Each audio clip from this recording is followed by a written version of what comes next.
What's going on, college basketball fans? Welcome back to another video. Today we have our predictions for the Phil Knight Legacy Tournament.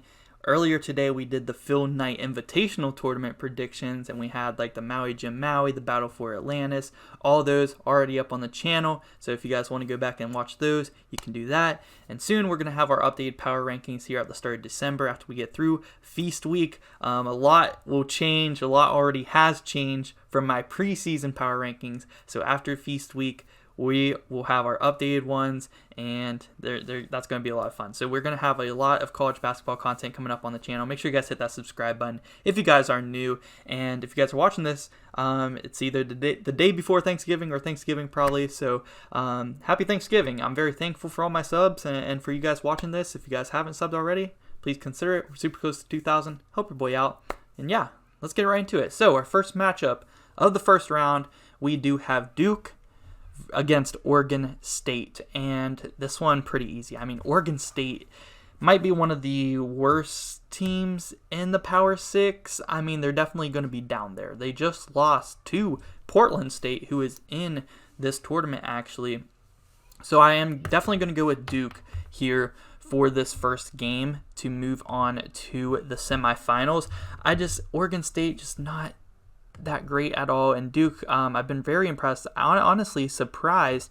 Their best freshman so far has been Kyle Flipowski, who has been killing it for Duke. Also Jeremy Roach, he's a veteran player, he's not a freshman, but he has been killing it. He's a great leader to have on this Duke team. But Derek Lively, he was injured, he's getting back. Derek Whitehead just got back 2 games ago, so maybe he will enter the starting lineup and actually start to go off during this tournament. I think that's going to cause a lot of fits for Oregon State. I will say they do have a good player in Glenn Taylor. I think he could maybe have a decent game, but I don't think Oregon State's going to be anywhere close in this one. I think Duke's going to handle them fairly easily. So our next matchup, we do have Florida versus Xavier, and that is a lot more fun of a matchup. We have 2 really good matchups. These 2 middle ones are going to be good games, but Florida Xavier is interesting. Xavier just had a battle with Indiana last week, and Trace Jackson Davis put up 30 on Xavier, and pretty efficiently as well. And Florida also has a really good big man in Colin Castleton. Colin Castleton was a preseason second-team All-American for me, and he's living up for it. He's averaging 25 a game so far this season, and we'll see if Xavier can adjust, because since they did just give up a lot of interior points to Trace, to TJD there from Indiana, Colin Castleton might be in for a big day. They're going to need Jack Nunge there, a big 7-footer at Xavier, to play some great defense, and some help from Zach Fremantle. So I think they might need to double Colin Castleton, and I think they get the job done. I do like Colby Jones for Xavier. He's a great passer, which I think is key in this one. I think Colby Jones is the X factor for Xavier in this one, and I think they get past Florida in round 1. Xavier moves on to the semifinals to face Duke.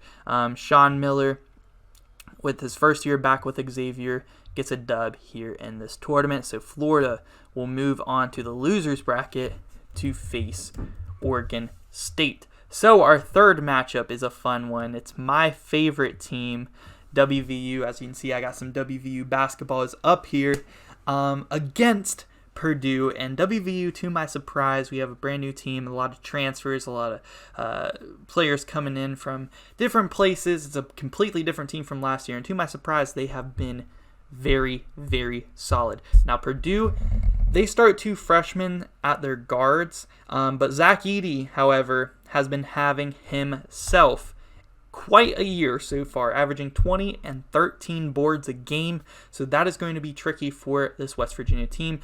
However, West Virginia does have a handful of big men that they substitute out in Trey Mitchell, the transfer from Texas, in the big man Bell, in Muhammad Wagi, all these guys who can sub in and out and take turns guarding Zach Edey, so none of them are tired. Also, West Virginia has been showing they might be bringing back the press. They might have press Virginia. They're going to do it throughout this game. Maybe not the entire game, but they're going to do it. They have quick defensive guards. Joe Toussaint, the transfer from Iowa, he has been pretty good for West Virginia. Eric Stevenson, the transfer from South Carolina, he has also been pretty good scoring here for West Virginia. I think these guys are key. And also, Emmett Matthews, he has been a great point forward for this West Virginia team, and he is a great slasher. He will finish at the rim with a dunk, and I like West Virginia to keep the pressure on these freshman guards from Purdue and Fletcher Loyner and Braden Smith and press them and not let them get the ball down to Zach Edey. Bob Huggins' defensive plan outcoaches Matt Painter, and WVU moves on to the second round of the Phil Knight Legacy Tournament. Let's go, Ears. Let's go. I will throw in maybe a little bit of bias there, but these are my predictions, and I'm not going to be too unrealistic with this, but I do think that this is a pretty 50-50 matchup between Purdue and West Virginia, and it's going to be a really good game.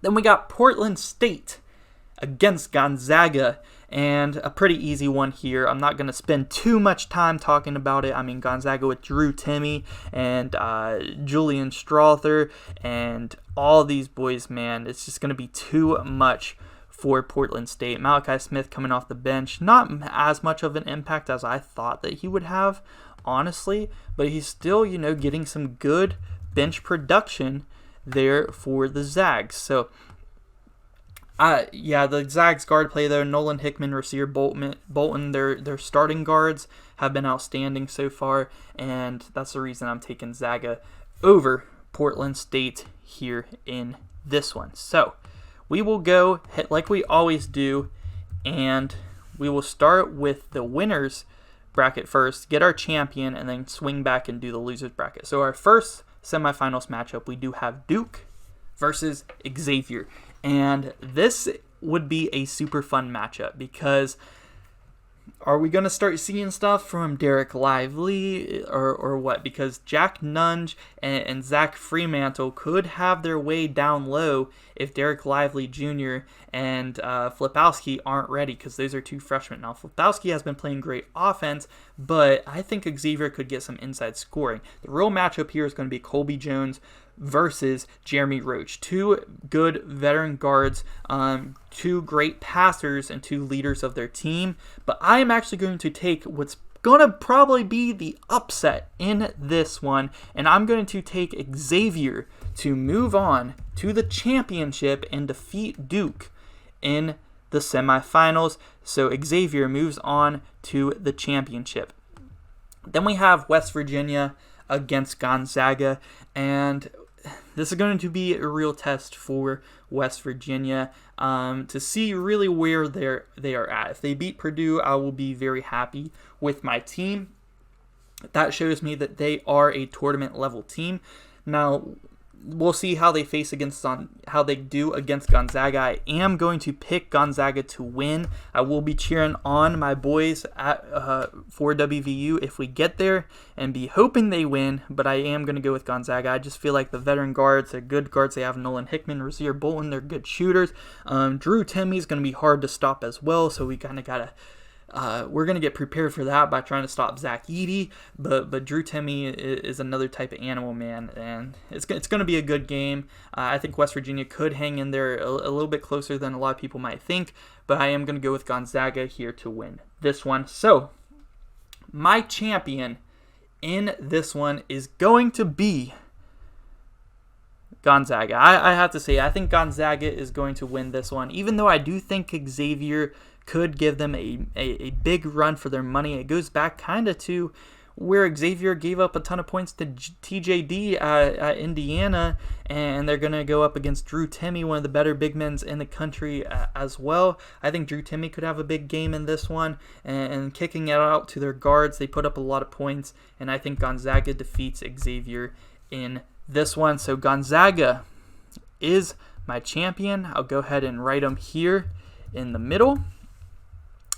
And as far as for the battle for third place, we have WVU against Duke. And that would be a really fun matchup as well. I'd love to see my team go up against Duke and see how they can do. For the winner of that one, I'd probably have to go with Duke, and it pains me to say this, but I think in a very close game, I think if West Virginia forces enough turnovers and presses, they could win this game for sure, but I think in a close one, Duke finishes in third and defeats West Virginia in that one. Now let's head over to the losers bracket. We have Oregon State versus Florida. I think Colin Castleton just gives them a bucket, and Florida advances here.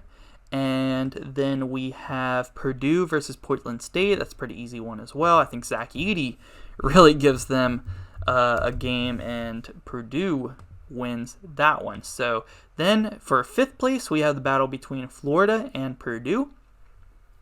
And that's a good matchup, man. Zach Edey versus Colin Castleton. Those are the two guys I've been talking about. Whose team's guards can step up between these freshmen and Fletcher Lawyer and Braden Smith. But then on Florida's side, you got Kyle Lofton, Will Richard down low. He might even help double team Zach Edey as well.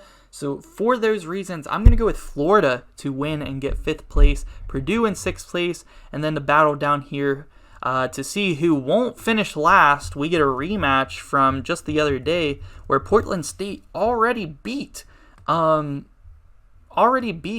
State just last week. So I'm going to have Portland State beat them again, and Oregon State finishes last in the Phil Knight Legacy Tournament. So that is what I have as my predictions. We have first place Gonzaga, second place Xavier, third place Duke, fourth place West Virginia, fifth place Florida, sixth place Purdue, seventh place Portland State, and eighth place, last place, Oregon State. So that's going to do it for this one. Let me know your guys' predictions down below for the Phil Knight Legacy Tournament, and let me know who you guys think will win the championship of this tournament. And that is going to do it. Thank you guys so much for watching. I appreciate you guys. Have a good Thanksgiving, and yeah, I'm out.